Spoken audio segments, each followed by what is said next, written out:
25장에 보면 주님께서 비유로 들어 말씀하신 하나의 비유가 있습니다. 신랑을 맞이하는 10처녀들이 혼인잔치가 이루어질 그 집 앞에 대문 앞에서 등불을 준비하고 밤낮을 가리지 않고 신랑이 오기를 기다립니다.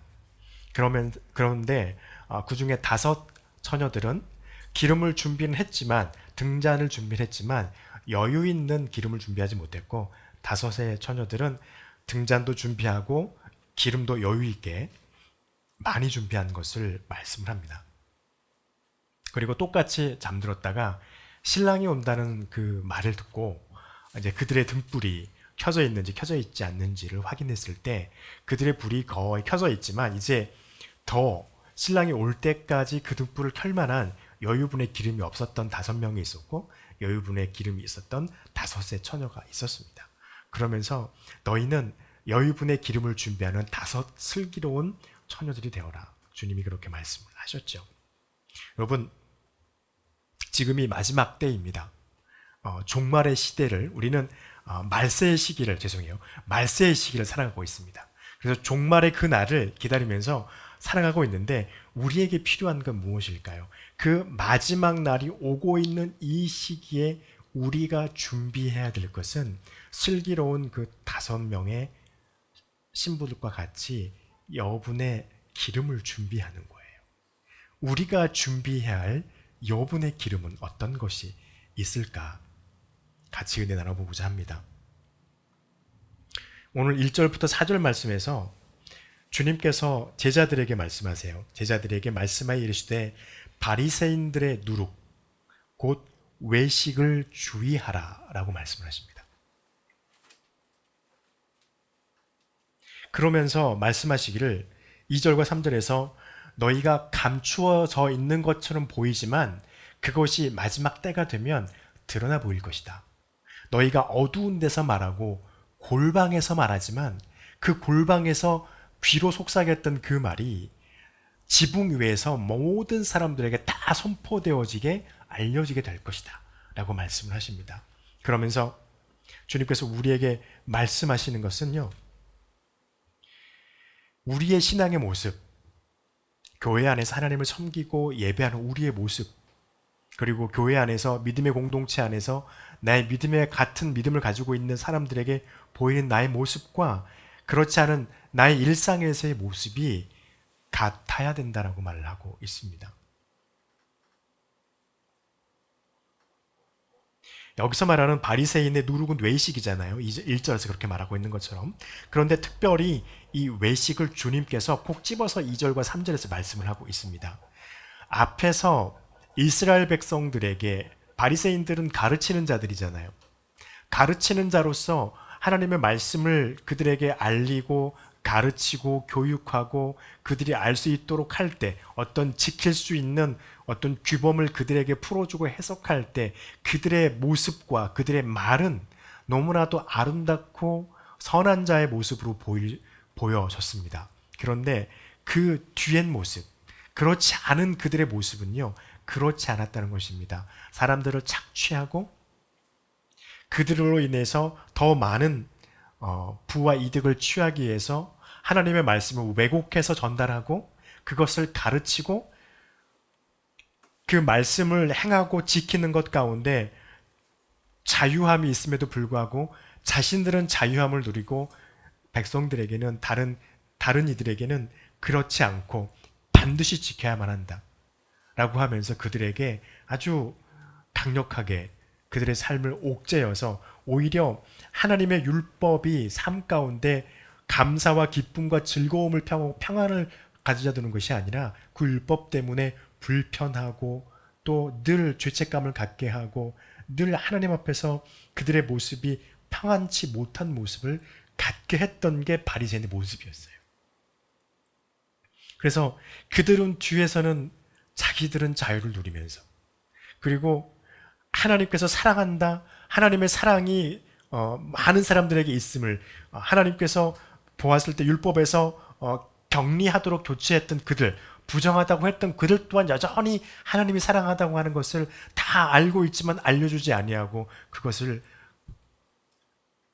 칼로 무자르듯이 잘라내는 그런 모습으로 보였던 그들의 외식입니다. 그런데 그것을 자기들끼리는 뒤에서 웃으면서 그렇게 말을 하고 있었다는 것이죠. 근데 하나님 예수님은 제자들에게 말씀하십니다. 이것은 마지막 날이 되면, 하나님의 심판이 임할 그때가 되면 다 드러날 것이라는 거예요. 그러면서 말씀하십니다. 하나님 앞에 서 있는 모습과 우리의 일상의 모습이 다르면 안 된다는 거예요. 특히 어떤 것입니까? 하나님을 고백하는 것에 있어서, 하나님을 섬기는 우리의 삶에 있어서 다르면 되지 않는다는 것입니다. 그래서 하나님은요, 우리의 일거수일투족을 우리가 잘 알고 있는 것처럼 일거수일투족을 지켜보고 계십니다. 하나님 앞에서, 아니 교회를 떠나서 예배당을 떠나서 우리의 삶을 살아가다가 비밀스럽게 아주 그런 이야기를 하고 있을 때 하나님은 모르시지 않는다는 겁니다. 하나님은 그것까지 다 알고 계신다는 거예요. 여러분 3절에 보면 재미있는 표현이 있는데요. 너희가 골방에서 귀에대고 말한다. 골방이라는 말을 우리는 압니다. 성경은 우리에게 말합니다. 너희는 너희의 골방에 들어가서 하나님께 기도하라라고 사도들 우리에게 알려주고 계시지요. 그 골방을 생각하면 이 골방은 참 좋고 귀한 골방이어야 하는데 지금 이 골방은 어떤 골방이 되어버렸나요? 하나님과 교제하고 하나님과 만나야 될 그곳에서 지금 바리새인들이, 어쩌면 우리의 모습일 수도 있어요. 우리가 하고 있는 것은요, 하나님을 비방하고 하나님을 인정할 수 없다라고 말하고 있는 불신앙의 모습이 그곳에서 벌어지고 있다는 것입니다. 그런데 하나님은 그것을 기억하신다는 겁니다. 그리고 그것을요 반드시 드러나게 하실 거라는 것입니다. 언제요? 마지막 날에. 그래서 우리에게 필요한 것이 회개하는 것입니다. 우리는 늘 이 하나님과 만나야 될 그 골방에서 어찌 보면 푸념이라고 하는 것을 하면서 어찌 보면 하나님을 비방하고 하나님에 대한 우리의 믿음을 포기하는 것과 같은 마음을 드러낼 때도 있거든요. 그것이 생각나면 우리는 기도해야 합니다. 하나님 앞에 주님 나를 용서하여 주시옵소서. 내가 주님 앞에서 악해서 그렇습니다 라고 기도해야 합니다. 그러면서 나를 정결하게 시키셔서 우리의 마음에 악함이 없게 해달라고 다윗이 기도했던 것처럼요, 내 마음을 정결케 하여 주시옵소서 기도하셔야 합니다. 그리고요, 하나님은 말씀하세요. 이러한 우리 안에서 신앙의 모습이 다른 사람들 앞에서 우리가 하나님을, 예수 그리스도를 믿고 있다라고 하는 우리의 믿음의 고백을, 우리의 신앙의 고백을 공공연한 곳에서 우리가 하지 못하고 있을 때, 그때 우리는 무엇 때문에 하지 못하는 건가요? 무엇인가를 두려워하기 때문입니다. 무엇인가를 두려워하기 때문에 우리는 그것을 하지 못해요. 그래서 4절에서 그렇게 말하죠. 내가 내 친구 너희에게 말하노니 몸을 죽이고 그 후에는 능히 더하지 못하는 자들을 두려워하지 말라. 이것은 무엇이냐면요, 우리의 신앙의 모습과 일상의 모습이 같아야 된다는 것 중에 가장 중요한 것은 우리의 신앙 고백이 우리의 일상에서 나와야 된다는 거예요. 우리의 일상에서 나와야 되는데 그 일상에서 반드시 그때는 우리의 신앙의 고백이 나와야 되는데 하지 못할 때가 있어요. 무엇 때문에? 나를 억압하는 자가 있거든요. 나를 억압하는 무슨 상황이 있거든요. 그 상황 때문에 우리가 우리의 신앙 고백을 당연히 해야 될 그때 하지 못할 때가 있습니다. 여러분, 그런데 주님은 우리에게 말씀하세요. 그 사람을, 그 상황을 두려워하지 말라는 거예요. 왜냐하면 그들은요, 우리로 하여금 경제적인 어떤 손해를 보게 하면 그걸로 끝이에요. 우리나라에서는 그럴 일이 우리에게 절대 일어나지 않겠지만 우리의 목숨을 담보로 신앙을 포기할 것을 요구하는 그런 상황이 왔을 때 그것에 대해서 우리가 그 상황에 그 말하는 것을 거부해버리고 우리의 신앙을 고백했으면요, 주기철 목사님 그렇게 하셨던 것처럼 그냥 우리의 생명이 끊어지면 그들은 우리에게 더 이상 할 게 없어요. 주님은 그것을 말씀하시죠. 그래서 주님 다시 말씀하세요. 너희가 정말 두려워해야 될 것은 심판날에 행하실 하나님의 권세를 두려워하라 말씀하십니다. 5절에서 7절에 있는 말씀이시죠. 마땅히 두려워할 자를 내가 너희에게 보이리니 5절에서 말씀하시죠. 곧 죽은 후에 또한 지옥에 던져 넣는 권세가 있는 그를 두려워하라는 거예요. 여러분, 이 말이요, 실로 무서운 말입니다. 정말 무서운 말이에요. 우리는 그냥 읽고 넘어가지만 하나님께서 마지막 날에 하나님이 창조하신 창조물들에게 행하실 권세, 그 권세가 하나님의 권세가 다는 아닐 거란 말이에요. 아주 조그만한 권세일 것이란 말이죠. 왜냐하면 창조물들에게 행하실 것이니까. 그런데 그 권세가 하나님의 창조물이 된 우리들에게는요, 너무나 무섭고 두렵고 떨리는 것입니다. 하나님은 우리의 육신의 생명이 붙어 있는 지금 이 순간에도 우리의 생사 여탈권을 가지고 계신 분이에요. 사람만 그렇게 하는 게 아니죠. 하나님은 여전히 우리의 생명이 더 되고 짧게 하고, 내지는 우리가 경제적으로 이득을 얻고 이득을 얻지 못하고, 또 우리가 어떠한 그런 심리적으로 좋지 않은 상황에 대해서 저 밑바닥까지 떨어지고 낙심하고 그렇지 아니하고 기쁨이 있고 노여움이 있고 라고 하는 이 모든 상황을 조종하시려고 주시고 인도하시는 분은 다 하나님이라는 것입니다. 그런데 그분이 더 무서운 것은요, 우리의 육신의 생명이 끝나면 이건 아무 필요 없잖아요, 정말로. 그런데 그 이후에도 하나님께서는 심판날에 우리가 지옥에 갈 것인지 천국으로 들어갈 것인지에 대해서 판단하실 권세, 결정권이 하나님께만 있다는 겁니다. 이게 정말 무서운 거예요. 그래서 우리는 하나님을 의지할 수밖에 없습니다. 예수 그리스도를 잡고 매달릴 수밖에 없어요. 안 그러면 갈 수가 없어요. 이게 진짜 두려움의 실체입니다. 근데 사람들은 눈에 보이지 않는 두려움의 실체라고 해서 이 두려움을 별로 아무것도 아닌 것처럼 취급하죠.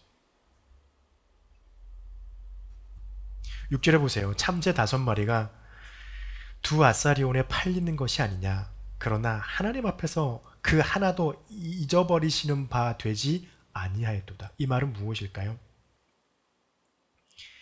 참새 5마리 별거 아니거든요, 우리 입장에서. 어렸을 때가 기억이 납니다. 저희 동네가 대나무가 좀 많이 있는 동네인데 대나무 숲에 늘 항상 참새들이 많이 있습니다. 아침 저녁에 되면 얼마나 시끄러운지요. 막 찌작찌작 거리는데 너무 시끄러워가지고 자명종이 그런 자명종이 없어요. 새벽 되면요 어쩔 수 없이 일어나요. 너무 시끄러우니까. 그러니까 어른들이 피곤한데 너무 시끄러우니까 새벽부터 막 걔네들이 막 짹짹이니까 너무 시끄러우면 돌아 들고 와가지고 대나무 숲에다 확 던져요. 그러면 조용해집니다. 갑자기 푹 조용했다가 한 2, 3분 지나면 또 막 해요. 그렇게 많은데 그들도 하나님이 허락하지 않으면 절대로 사람에게 잡히지 않는다는 겁니다. 그런데 하나님께서 또 뭐라고 말씀하십니까? 하물며 너희일까 보냐. 7절에서. 하나님은 오죽하면 저희들이 여러분 머리 감으면요. 저희 집사람도 가끔씩 그러거든요. 머리 감으면 머리가 막 이만큼씩 빠진대요. 그래서 머리카락이 길어서 그래. 이러거든요. 저희도 감으면 막 머리카락 빠지잖아요. 눈썹도 빠지고요. 여기 뭐 안에 있는 막 눈썹 다 빠지잖아요. 하여튼 빠져요. 빠지는데 우리는 빠지는 머리카락 그냥 이렇게 생각하는데 근데 하나님은 그것도 다 세우고 계신다는 거예요. 우리는요 하나님의 손아귀에 잡혀 있습니다. 여러분 하나님의 손아귀에 잡혀 있는 사람은요 하나님이 그가 살아있는 지금 삶이든 죽은 이후에 심판 이후에 그의 삶이든 결정권은 하나님께 있어요. 그러면 하나님이 쥐고 있는 사람은요 얼마나 하나님을 의지하고 가면 되는 거예요. 그런데 문제는 무엇입니까? 하나님의 그 손아귀에 우리가 쥐어져 있다는 것을 인정하지 않는 자들이 문제가 되는 것입니다. 그래서요 우리가 사람이 창조물들이 창조자이신 하나님의 인도하심을 따라서 움직이게 되면 문제가 되지 않아요. 그런데 하나님의 인도하심과 하나님의 결정을 반대하고 반박하고 그것에 대해서 대항하는 것이 문제가 되는 것입니다. 사탄은 저와 여러분을 향하여서 대항하라 말해요. 왜? 눈에 보이지도 않는데? 네 인생은 네가 결정하는 거지. 왜 그걸 하나님한테 물어봐? 그렇지 않아요. 주님 오늘 말씀하세요. 참새 5마리도 마음대로 안 된다는 거예요.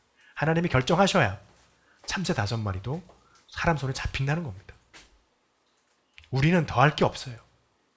주님이 말씀하시죠. 너희는 그들보다 더 귀하다는 거예요.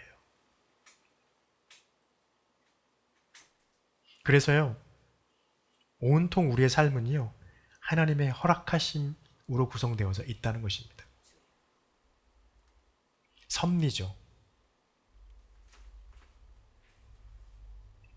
여러분, 이 섭리에 우리가 순종하는 것이요, 하나님께서 저와 여러분들에게 주신 하나님의 권세예요.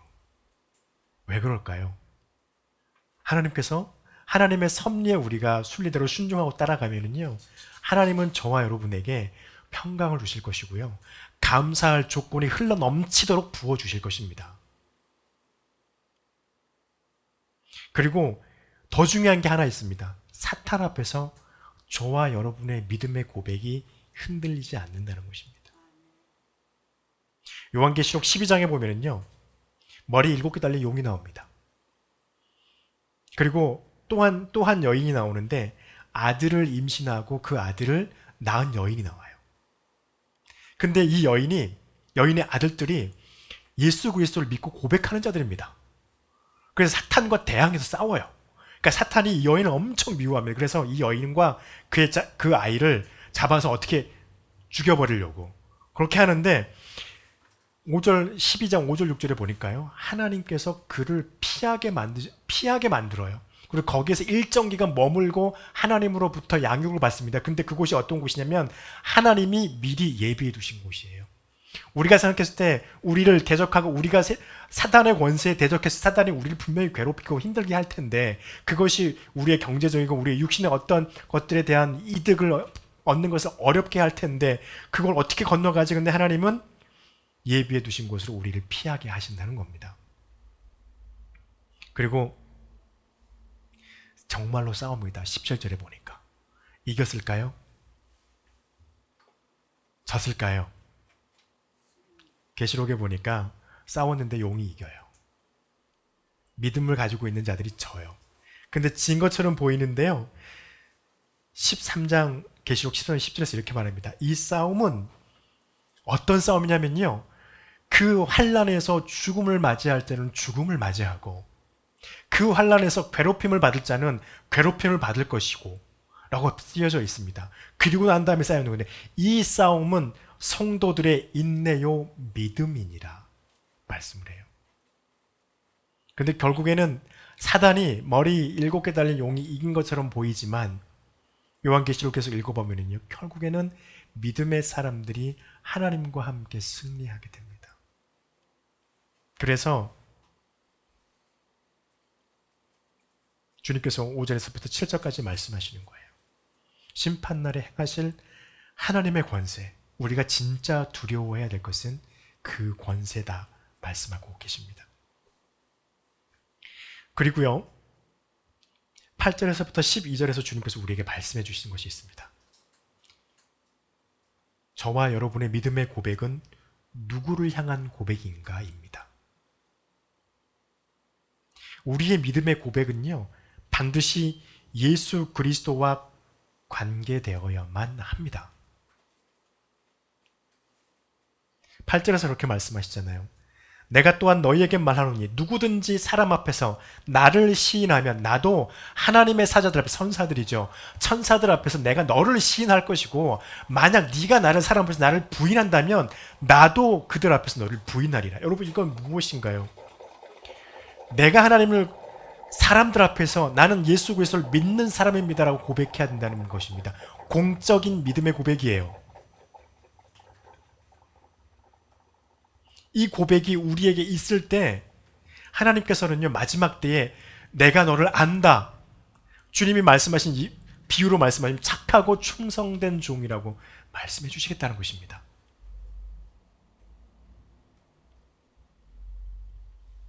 그리고 이 고백은요, 성령을 받아들이는 것입니다. 여러분 10절 말씀해 보세요. 누구든지 말로 인자를 거역하면 사함을 받으려니와 성령을 모독하는 자는 사함을 받지 못하리라. 여러분, 이 말씀 잘 기억해야 됩니다. 예수 그리스도를 거부하는 것은 성령을 거부하는 것과 다른가요? 아니에요. 예수 그리스도를 거역하는 것은 성령을 모독하는 것이 아닌가요? 같은 말이에요. 그런데 여기서 우리가 주님께서 우리에게 말씀해 주신 것이 있습니다. 예수 그리스도를 받아들이는 것을 거역하고 성령을 해방하는 것은요, 어떤 것을 말하는 거냐면, 사람들 앞에서 우리가 반드시 공적인 부분에서 나의 믿음을 고백해야 될 때가 됐는데, 그것을 고백하지 않는 것이 예수 그리스도를 거역하는 것이고 성령을 해방하는 거예요. 이것입니다. 성령을 해방하고 예수 그리스도를 거역하는 것이 따로 있는 게 아니에요. 여기서는 반드시 내가 예수 그리스도를 믿고 있는 내 믿음의 고백을 해야 될 때예요. 그런데 그것을 하지 못해요. 상황이 어찌됐든지 간에 하지 못했어요. 그러면요, 거역한 것이요 성령을 해방하는 것이 돼요. 그런데 중요한 게 하나 있습니다. 다만 일시적인 이런 우리의 두려움으로 인한 일시적인 예수 그리스도에 대한 고백, 일시적인 성령을 받아들이는 것에 대한 거부한 것에 대한 고백은요, 영원토록 사함을 받지 못하는 죄가 아니에요. 뭐 어떤 것이 문제입니까? 계속적으로 공적인 나의 신앙을 고백하지 않는 그 모습. 복음이 들려졌는데 내가 신앙을 고백해야 되는 것이 분명히 내 마음 가운데 강력하게 성령을 통해서 전해졌는데 그것을 계속해서 거부하는 사람은 성령을 해방하는 것입니다. 예수 그리스도를 거부하는 것입니다. 그런 사람은 성령의 모독으로 인해서 사함을 받지 못하게 될 것이다 말씀을 하시는 거예요. 그래서 베드로도 그렇죠. 그리스도가 십자가에 못 박히기 전에 그가 예수님을 3번씩이나 부인했잖아요. 그런 성령 모독한 거예요. 성령을 회방한 거예요. 그리스도를 거역한 거예요. 용서받지 못하지만 그는 용서하고 회개하고 돌아와서 그리스도의 사역자로 삼아지었습니다. 그래서 우리가 기억해야 할 것은 그것입니다. 우리가 내 공적인 하나님을 향한 고백, 예수 그리스도를 믿는 우리의 믿음의 고백을 할 때가 되어졌을 때 우리는 반드시 해야만 합니다. 그것은 어떻게 하냐고요? 성령이 우리의 마음에 오시면요, 우리로 하여금 주체하지 못하게 하세요. 고백할 수 있게. 근데 그것을 끝까지 거역하게 되면 그것이 바로 그것이 된다는 것입니다. 그리고요, 그것으로 인해서 우리는 염려할 때가 있습니다. 뭐라고 말해야 하나? 이런 상황을 어떻게 모면하지? 주님은 우리에게 말씀하세요. 염려하지 말아라. 11절과 12절의 말씀이시죠. 하나님의 성령이 너희에게 오셔서 알게 하실 거라는 거예요. 무엇을 말해야 될지를 깨닫게 하실 거라는 거예요. 여러분, 이것은 성령이 오셔서 우리로 하여금 우리가 우리의 믿음을 고백할 수 있는 용기를 주신다는 말씀입니다. 우리의 의지와 우리의 생각으로는요, 우리를 핍박하고 믿지 않는 사람들에게 내가 정말 내 믿음을 고백해 그 사람에게 고백해야겠는데 너무 어렵고 힘든 사람이에요. 내가 그에게 말하려면 괜히 주눅드는 그런 분위기를 항상 내뿜는 사람이에요. 그러나 그 앞에도 성령이 우리에게 임하시면 고백하게 만드신다는 겁니다.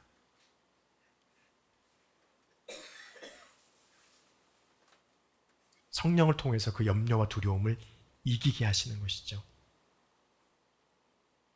여러분, 이렇게까지 하나님께서 저와 여러분이 뭐라고 그 믿음을 하나님의 영을 부어주셔서 사람들 앞에서 성령을 통해서 두려움과 어려움과 염려를 이기게 하시고 고백하게 하시겠습니까? 얼마나 이 고백이 하나님 앞에서 우리에게 중요한 것인지 하나님 우리에게 알려주고 계신 것입니다. 너무너무 중요해요. 여러분, 이것이요, 우리가 마지막 날을, 주님이 오실 그 날을 위해서 하루하루 준비해야 될 우리의 준비입니다. 이것이 우리의 등잔에 채워놔야 될 기름이에요. 이 기름을 계속해서 만들어가고 매일매일 채워넣는 우리 모두가 되길 간절히 축복합니다. 기도하겠습니다.